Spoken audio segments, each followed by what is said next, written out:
about, this is your very first sort of lecture in terms of now we're going into, those of you that are staying now, we're going into what's called the philosophy of yoga. What is it really all about besides the fact that it stretches the body, okay? And there's 8 steps of yoga. And these 8 steps are how you choose to really work with yoga, but they're required, and each one builds upon the other. And this is the way that learning yoga the best way is, and that's to learn about the yamas. And so the yamas, as we'll start the yamas on Wednesday, you're going to see the yamas have to do with how we actually behave towards others. So it's like our external reactions, right? And our external actions, right? And then the second step about the niyamas, we have to learn the niyamas. Now that's everything internal.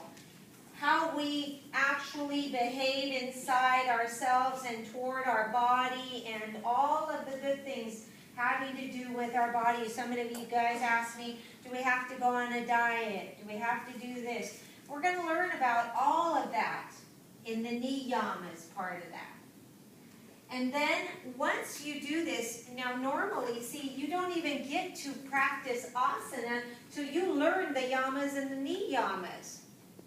You see, in the Western world, we do it all backwards. Right?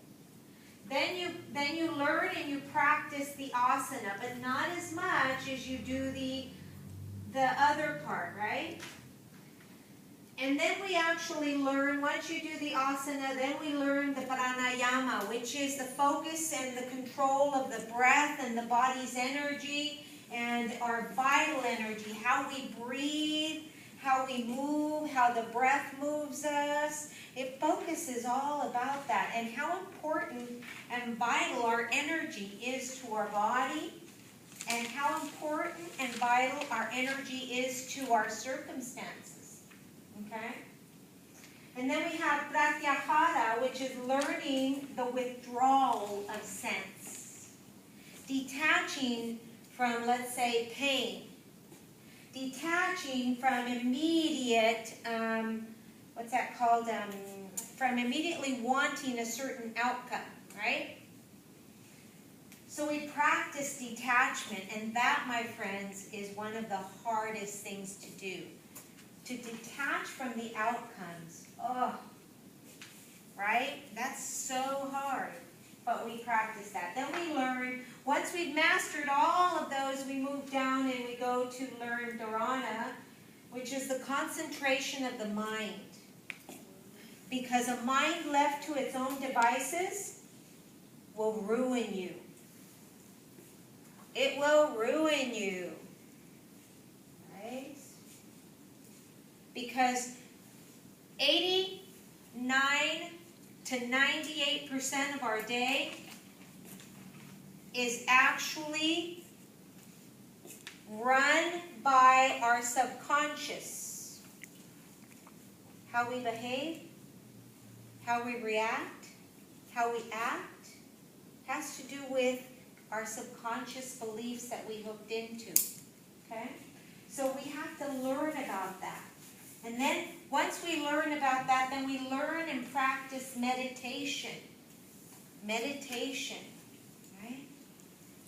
And once you've mastered all of these beautiful things, then you get to a place we call samadhi, bliss.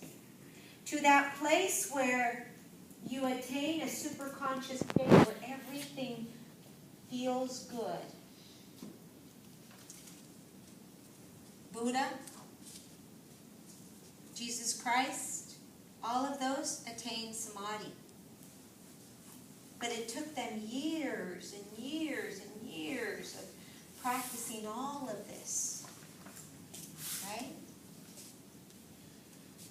And so how this now plays into our current world is very different. Yes? I just have a question. So samadhi, is that right? Samadhi. Is that like nirvana?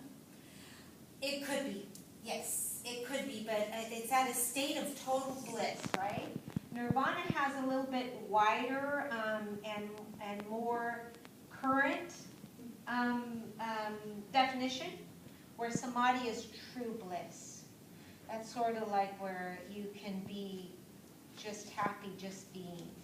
But yes, I would say that would be a good 21st century definition, close to what bliss is. Right? So what we're doing now in our yoga is, in our yoga study, is actually beginning to look at that. Right? And most of us get stuck in the yamas part, and you'll find out starting on Wednesday when we start with the first yama. I go yama day by day. So Wednesday we're going to do one yama, right? And then we move on, and the next 4 we'll do, the next, there's, I believe, 6 or 7 yamas and 5 or 6 niyamas, right? So each class, we're going to be doing one of those, and there'll be homeworks based on those, okay? Good. So do we have any questions about the 8 steps of yoga? Is this even remotely what you thought you were getting into when you signed up for yoga? No. You just thought you was going to run in here, stretch your body, get limber, and that's it, huh? Like I said before, there is no coincidences why you're here. There is a reason that you are in my class, because there's a lot of us out there teaching yoga. There are no coincidences as to why your schedule fit perfectly to the time that I was teaching. There's only 2 reasons for that. Either you have something that I need to learn, or I have something that you need to learn. Right? Because just because I'm standing here in front of you doesn't mean that I know it all, doesn't mean that I'm the all-knowing person.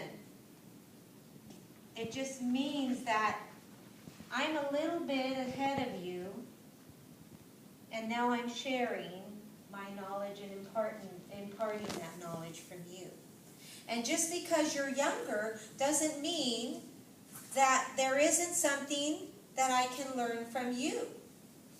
You see, the important part of all of this is for you to understand that knowledge does not come in direct correlation with chronological age. Would you agree with that?